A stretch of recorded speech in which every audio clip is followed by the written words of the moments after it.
ChatGPT Plus is free for college students through May. Here's the thing. You've got a lot to do between now and then. Studying for finals, writing papers, trying to keep your life on track, and ChatGPT can help with all of it. It can quiz you for your econ exam, make a study guide from your French notes, plan out your meals and study breaks. It can get really specific on how you like to learn. It can even help you come up with ways to stop procrastinating. So from now until summer break, take advantage of all the ways ChatGPT can make your life easier. Restrictions apply.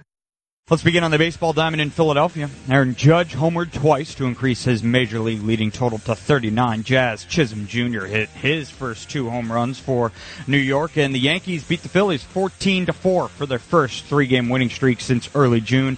Judge, Chisholm, and Ben Rice all took All-Star Zach Wheeler deep in the first 2 innings, and Judge added a 2-run shot against Junior Marte for a big league best 99 RBI. That works out, given his playing number. Anthony Volpe hit his 9th homer of the season, a 2-run shot in the 8th, and Chisholm added a 9th-inning homer against catcher Garrett Stubbs to give the Yankees their first 6-homer game this season. New York had not strung together 3 straight wins since 4 in a row from June 9th to the 12th.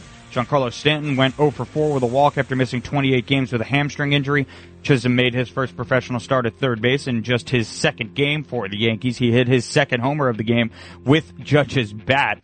Judge's 37 multi-homer games are the 4th most for the Yankees, trailing only Babe Ruth, Mickey Mantle, and Lou Gehrig. That's good company. Luis Gil was staked to a 3-1 lead before the Yankees blew open the game in the 5th. Juan Soto knocked in 2 runs on a bases-loaded double, and Austin Wells added a 2 RBI triple off Wheeler for a 7-1 lead. Soto was 5 for 9 with 13 RBI with the bases loaded this year.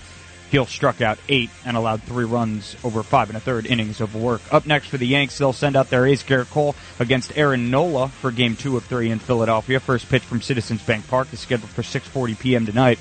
In Queens, the Mets enjoyed a laugher as well. Pete Alonso homered to start a 6-run 4th inning, and the Mets blew out the visiting Twins 15-2 in the opener of an interleague series between playoff contenders. Jeff McNeil and Luis Torrens each drove in 3 runs for the Mets, who batted around twice in a 3-inning span. Every starter had at least 1 RBI, besides newcomer Jesse Winker, who singled and scored in his first Mets start before getting lifted in the 6th.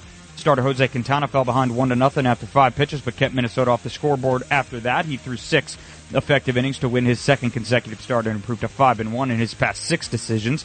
Silenced at the plate by Atlanta the previous 2 days, the Mets' potent lineup got back to banging the ball around a bit. Each of the 11 batters who got into the game delivered at least 1 knock. Alonso went deep for the 2nd straight game. He added a run-scoring double and scored 3 times. Brandon Nimmo and J.D. Martinez also had 2 RBI for the Mets, who have won 14 of 20.